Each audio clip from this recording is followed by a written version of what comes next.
apa yang saya sampaikan saya juga harus menjalaninya. Ya, kita ridho Allah tergantung ridho, kalau kita udah berumah tangga tergantung ridho suami. Kita sebagai anak ridho Allah tergantung ridho orang tua. Sekarang kita udah tahu tuh hadisnya itu, tapi kita tetap aja sama orang tua masih melawan. Ya Bu, masih nangis, air mata ibu kita masih keluar, air mata ayah kita masih keluar karena sebab ucapan kita, karena sebab dari perbuatan kita, karena sebab dari gerak-gerik tubuh kita. Kan kalau orang tua mah sensitif Bu. Kalau dia ngomong sesuatu muka kita udah lain dan tidak enak, udah nyes aja hati orang tua. Ya nggak Bu? Kalau dulu zaman kita dirawat sama orang tua, kita ngambek, kita nangis, kita membantah, kita melawan. Orang tua kita maklum anak kecil, iya nggak? Orang tua mukanya masih ayo sayang, kita ngambek nih, tetap aja dirangkul sama orang tua kita. Kita kan begitu Bu, jadi ibu ya.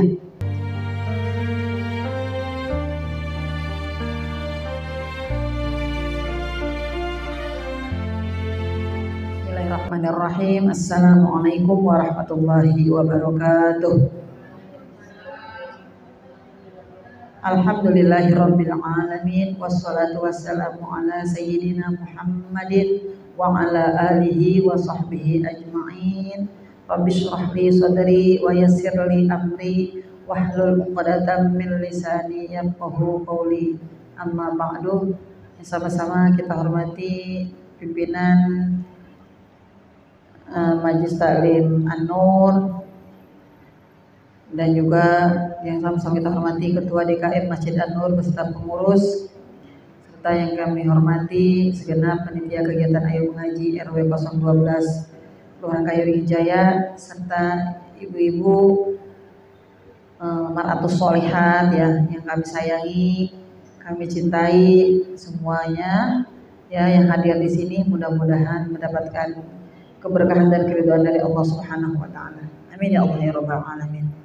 Alhamdulillah, puji syukur kita panjatkan hadirat Allah dengan limpahan nikmatnya pada pagi hari ini kita dapat melaksanakan kewajiban kita thalabul ilmi di Majelis Taklim An-Nur yang kita cintai ini.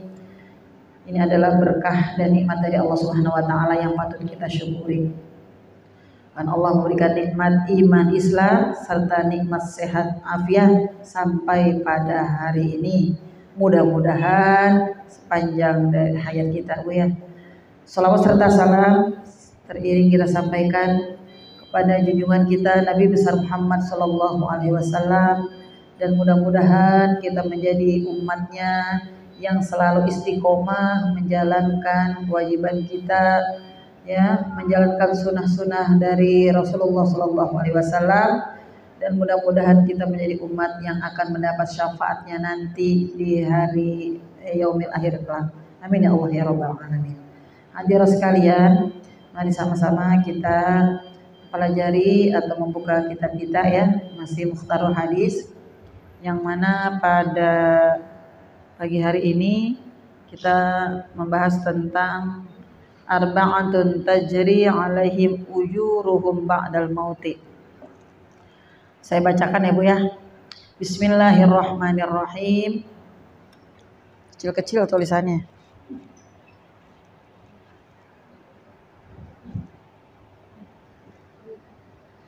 Arba'atun tajri 'alaihim ujuruhum ba'dal mauti man mata murabitan fi sabilillah wa man 'allama 'ilman ujriya lahu 'amaluhu ma 'umila bih wa man tasaddaqa bi shadaqatin fa ajruha yajri lahu ma wujidat wa rajulun taraka waladan sholihan fa huwa yad'u lahu.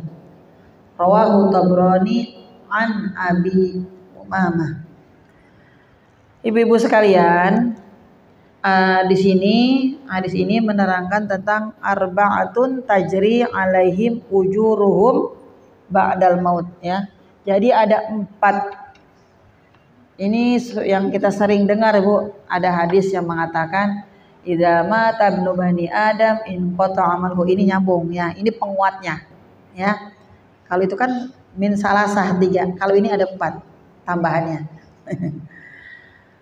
Arba'atun tajri 'alaihim ujuruhum ba'dal maut.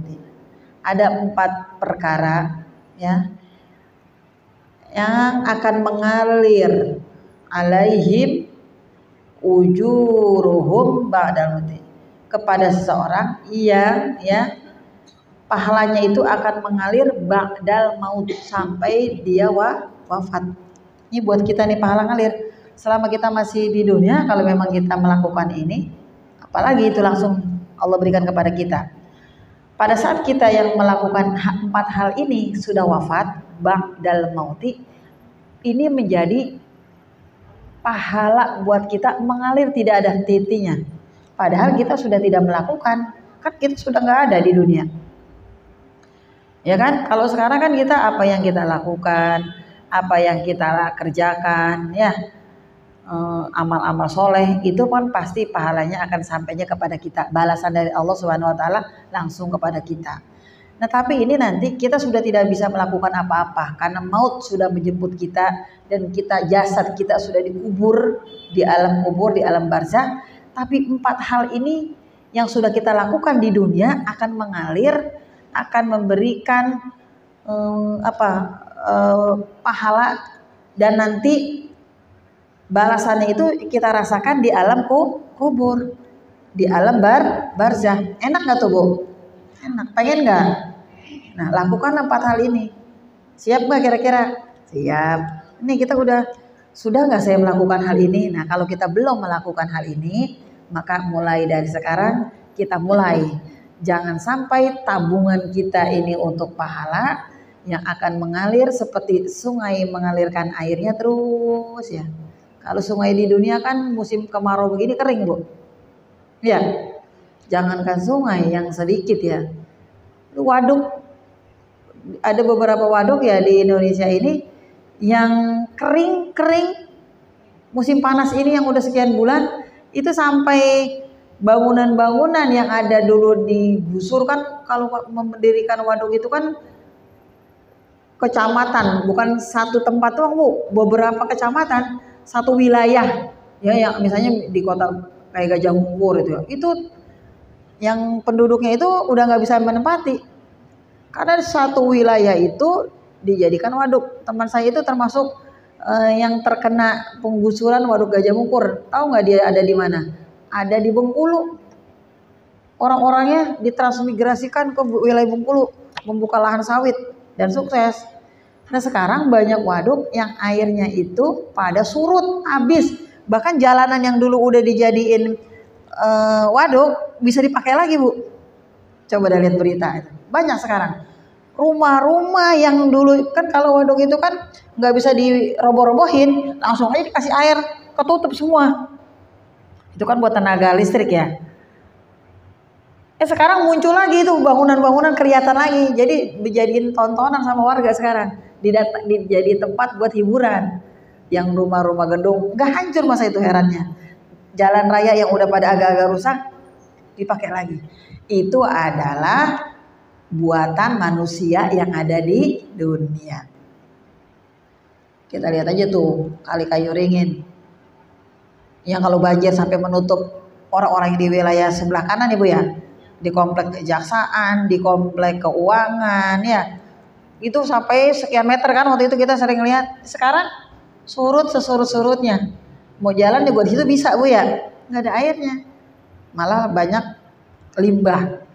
Tapi ini pahala yang Allah alirkan kepada orang yang sudah wafat karena si ahli kubur tersebut melakukan 4 hal pada saat dia hidup di dunia.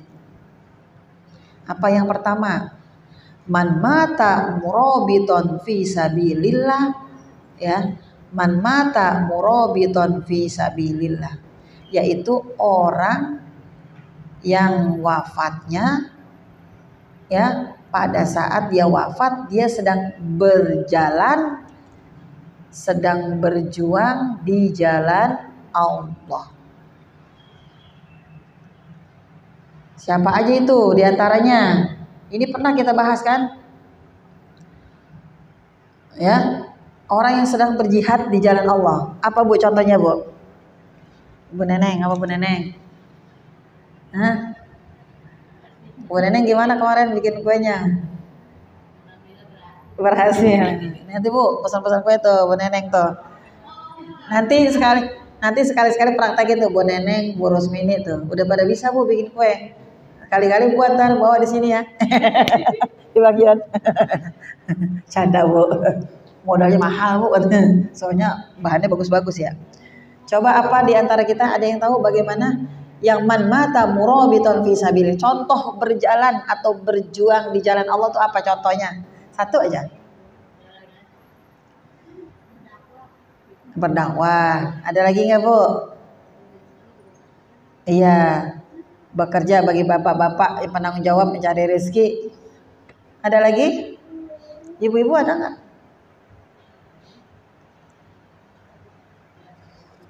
Hah? Apa?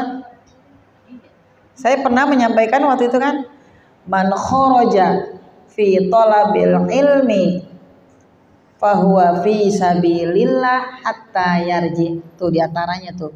Ini ibu nih, ibu sedang berjihad ini ibu. Ya kan? Tadi saya sebutkan man kharaja fi talabil ilmi ya fahuwa fi sabilillah. Barang siapa atau seseorang yang sedang menuntut ilmu berarti dia sedang berjalan atau berjuang fi sabilillah hatta yarji' sampai kita pulang. Kalau begitu ya biar lamaan dikit di sini ya. Kan kita sedang berjihad. Sama dengan bukan hanya mengangkat senjata Bu yang sekarang tuh lagi terjadi. Di mana Bu? Palestina. Ya. Itu juga memang berjihad juga. Ya, berjihad fi sabi karena orang-orang Palestina sekarang sedang mempertahankan tanah airnya, mempertahankan tempat dia sendiri memang dilahirkan di situ. Melawan siapa? Melawan Zionis Israel yang ingin merebut tanah airnya. Jadi kalau kita ingin mempertahankan negara kita dari penjajah, itu berarti kita sedang berjihad. Sama dengan dulu negara kita 350 tahun dijajah oleh negara 350 tahun oleh Belanda, kemudian oleh Portugis, kemudian oleh Inggris, ya Spanyol dan juga Jepang terakhir. Tapi yang terlama adalah Belanda. Berapa generasi itu yang mempertahankan negara sampailah kepada kita sekarang tinggal enaknya Bu ya. Makanya dulu seperti sekarang ada tempat di Kota Bekasi disebut juga dengan tempat ini kita disebut dengan Kota Pahlawan juga karena kiai kita Al-Maghfurah Kiai Haji Nur Ali ya itu adalah seorang kiai yang berjuang mempertahankan Kota Bekasi dari tangan dan yang mau direbut oleh Belanda. Makanya nama beliau tuh dipakai sebagai nama jalan menghargai perjuangan beliau. Kenapa para kiai, para alim ulama itu sampai berjuang? Karena memang itu sudah perintah di Al-Qur'an. Wajahidu ya bi amwalikum wa anfusikum fi sabilillah. Jadi berjuang dengan harta kita, dengan jiwa kita fi sabilillah di jalan Allah. Nah ini kalau orang yang berjuang di jalan Allah seperti ini, kalau kita wafat dalam keadaan kita sedang berjuang murabiton fi sabilillah, maka perjuangan kita ibu menuntut ilmu ya itu pahalanya akan mengalir pada saat kita wafat. Beruntung gak kita Bu sebagai orang Islam? Sangat beruntung.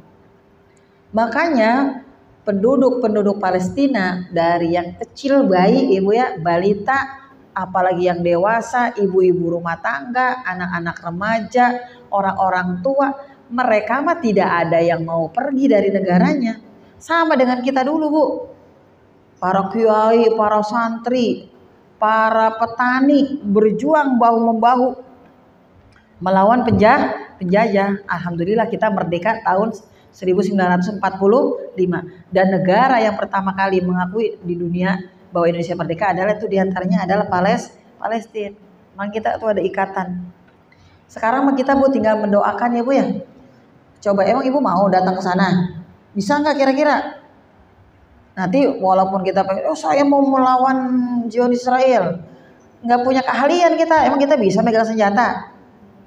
Ya, yang bisa kita bantu sekarang dengan doa.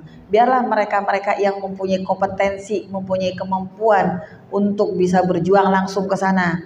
Saudara-saudara kita silahkan saja. Kita bantu dengan doa dan dengan apa tadi bi amwalikum, bisa dengan harta kita. Mau mendonasikan silakan.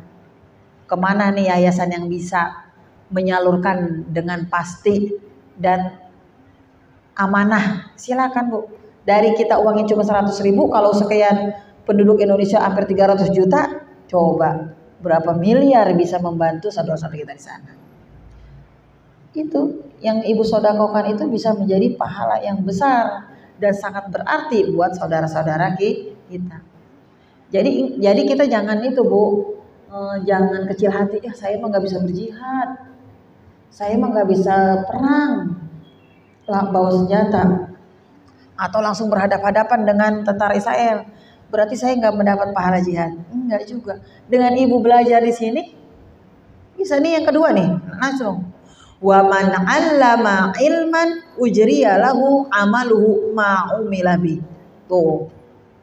Ini langsung nyambung aja. Dan orang yang mengajarkan, nah ya, orang yang mengajarkan ilmu, ya, Ibu nih udah belajar ya sama saya sekarang. Ibu ngaji tuh setiap hari Senin, Ibu ngaji di mana-mana lah.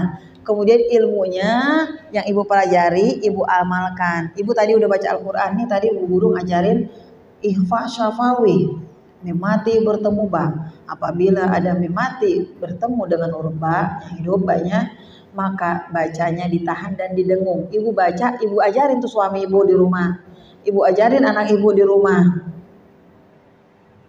ya. Kemudian Ibu ajarin, dipakai terus, kitanya wafat. Nah itu pahalanya. Ini yang disebut dengan yang kedua, wa man 'allama ilman ujriyalahu amalu ma umila bi. Ya, Allah itu Maha Pengasih kepada kita.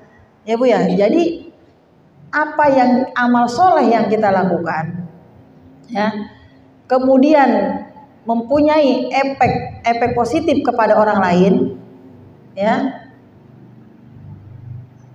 membawa manfaat untuk orang lain, ya. Kemudian juga kita sampaikan kepada orang lain dan orang tersebut mengamalkannya, maka pahalanya ini akan ujriyalahu, akan mengalir pada saat kita sudah wafat. Makanya di dalam kita sebagai umat Islam, bahwasanya menuntut ilmu itu adalah wajib dari kita mulai dilahirkan sampai kita wafat, dan juga mengamalkannya juga wajib, bukannya nuntut ilmu aja. Belajar, padahal gue heran itu dia belajar dari mulai dia balik sampai sekarang tuh ngaji mah rajin kemana-mana.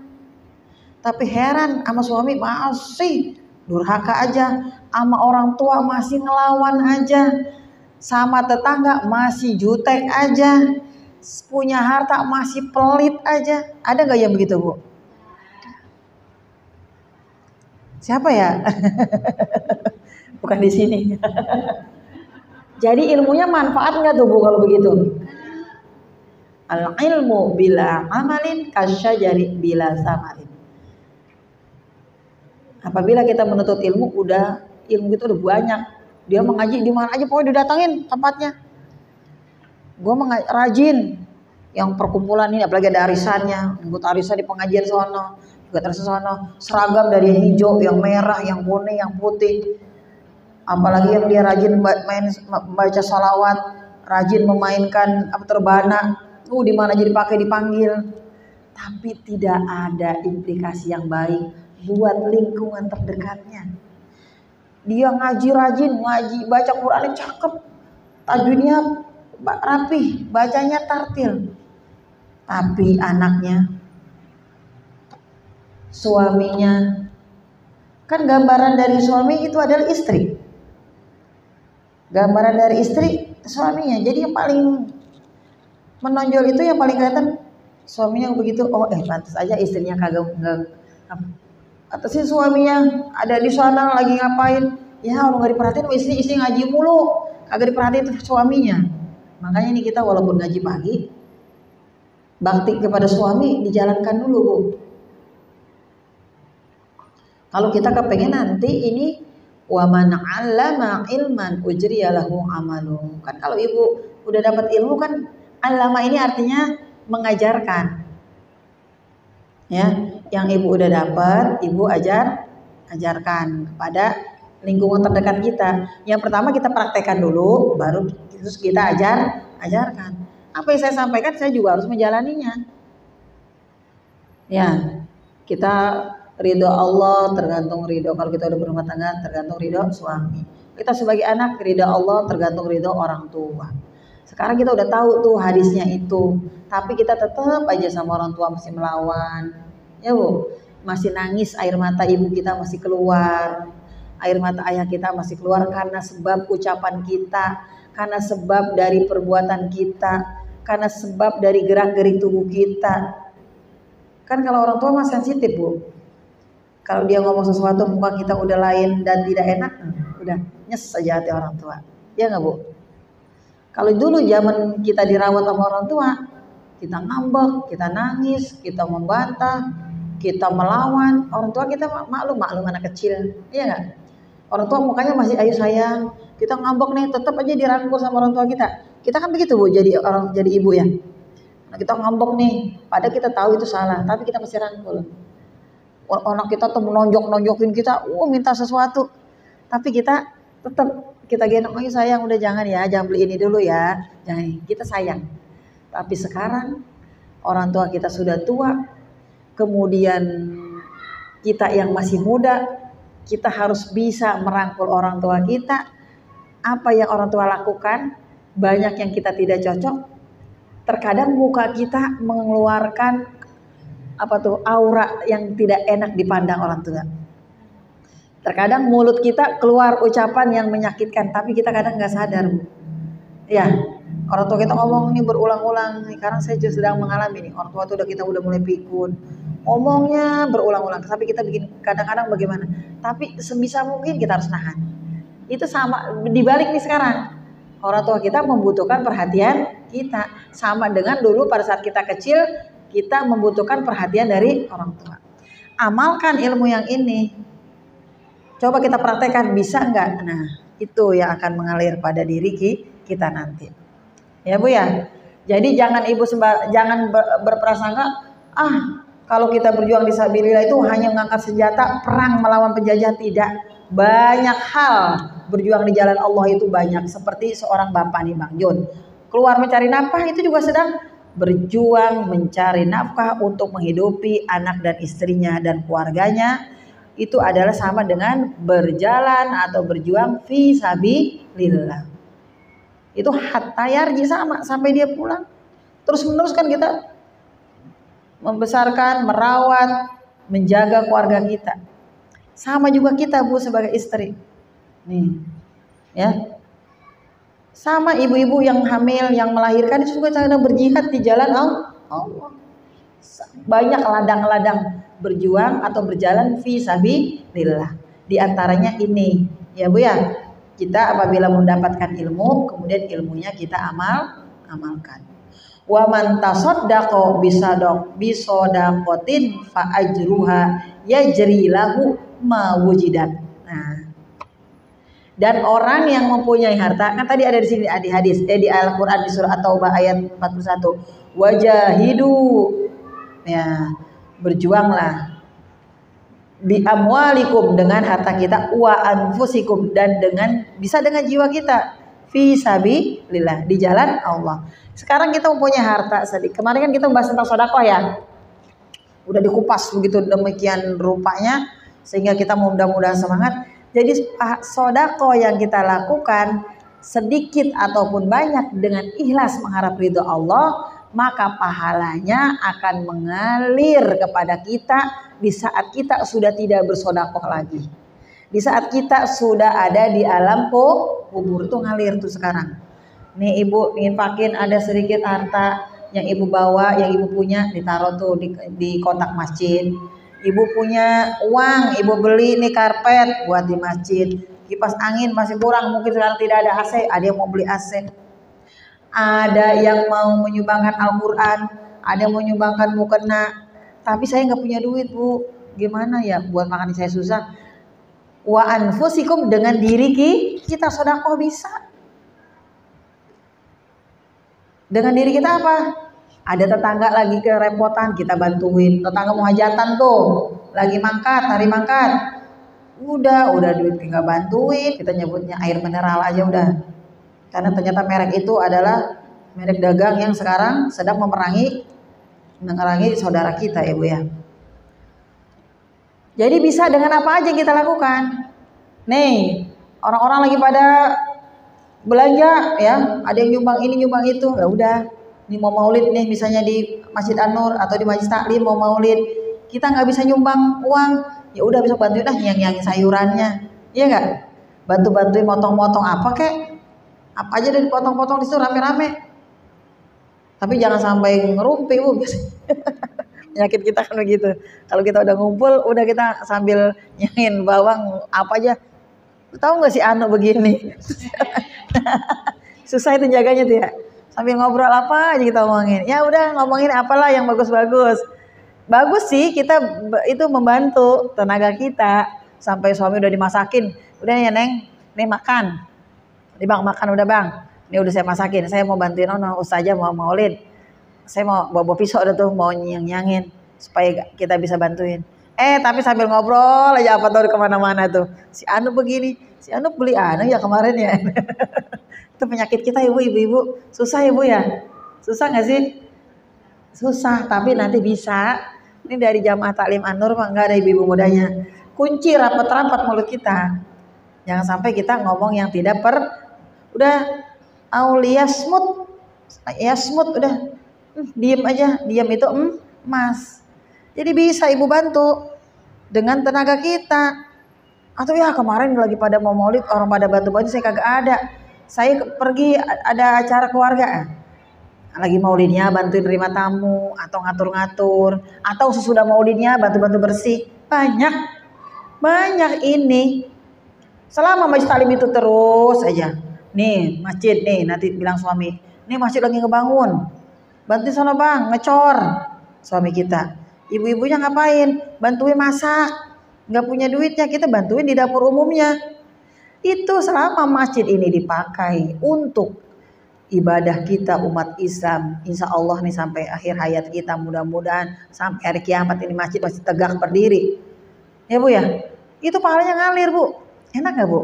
Nah, itu udah Allah kasih janji seperti ini dalam hadisnya. Dalam Al-Quran juga sudah ada. Tapi ingat dengan ikhlas dan ridho. Jangan disebut-sebut. Itu kalau gua kagak bantuin itu apa tuh namanya ngecor itu ya. Gua nggak beli besi kagak bakal tuh berdiri tuh masjidnya. Kira-kira ada nggak tuh pahalanya bu? Nggak ada. Muak udah. Sayang ya bu. Kemudian ini kabut aja bu ya karena waktunya. Udah ketiga tuh ya. Sekarang yang keempat. Wa rajulun taraka waladan solihan fahuwa yad'ulah. Dan seseorang yang wafat meninggalkan keturunan ya, anak yang soleh fahuwa yad'ulah, dan anak yang soleh tersebut mendoakannya. Rabbighfirli wali walidayya warhamhuma kama rabbayani shaghira.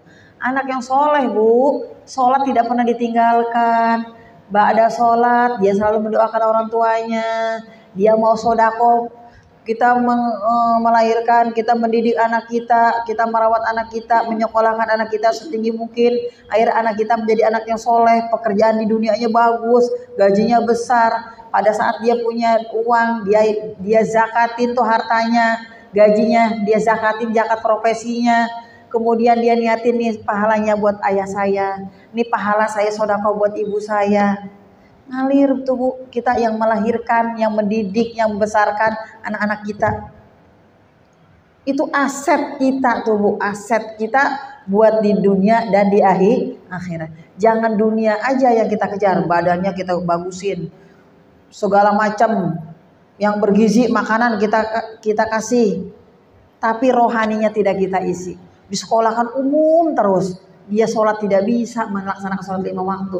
Cara mendoakan orang tua pada saat orang tua wafat, dia panggil ustadz, dia kumpulin tetangga, dia bacain tuh rame-rame, baca yasin, tahlil, kemudian ada tausiah, seminggu doang tuh Bu, kumpul orang 7 hari ya Bu. Kemudian nanti doain lagi 40 hari, doain lagi 100 hari, doain lagi haul 1 tahun. Doain orang tua cuma segitu, pada orang tuanya lagi di umbah-umbah sama malaikat Munkar dan Nakir yang ada di alam barzakh, mempertanggungjawabkan seluruh perbuatan orang tuanya. Tidak pernah ada aliran doa, tidak pernah ada aliran sodakoh dari anaknya. Padahal orang tuanya udah meninggalkan nih rumah yang satu buat si A, rumah yang satu buat si B, ada tanah lu mah kagak dapat rumah nih, gue bangunin rumahnya. Rumah tua mah udah buat lu pada ngumpul atau dijual, dibagi-bagi lagi. Apa yang dia dapat? Orang anaknya hanya dia pergi pelesiran kemana-mana. Na'udzubillah. Maka jadikanlah kita warojulun taroka waladan solihan fahuwa yad'ulah. Maka jadilah kita seseorang yang berguna, seseorang yang bisa mendidik anak-anak kita menjadi taroka waladan solihan yad'ulah. Supaya anak yang kita lahirkan, anak yang kita besarkan, anak yang kita didik menjadi anak yang soleh, yang bisa mendoakan kita, baik kita masih hidup maupun pada saat kita sudah wafat. Kalau kita masih hidup, kita masih bisa melakukan amal soleh sendiri. Tapi kalau kita sudah tidak berdaya Bu, dari mana kita bisa mendapatkan aliran pahala? Sekarang nanam saham di dunia ini, nanam saham, investasi di kita nih, didik anak kita menjadi anak yang soleh, sedekahkan harta kita di jalan-jalan Allah, ya. Amalkan ilmu kita, ajarkan ilmu kita yang sudah kita dapat. Ya, kemudian rajin-rajinlah kita, berjalanlah kita melakukan segala aktivitas kita mohon ridho Allah, kita di jalan fi sabilillah. 4 hal ini yang akan mengalirkan pahala buat kita pada saat kita sudah ada di alam barzakh. Amin ya Allah ya Rabb.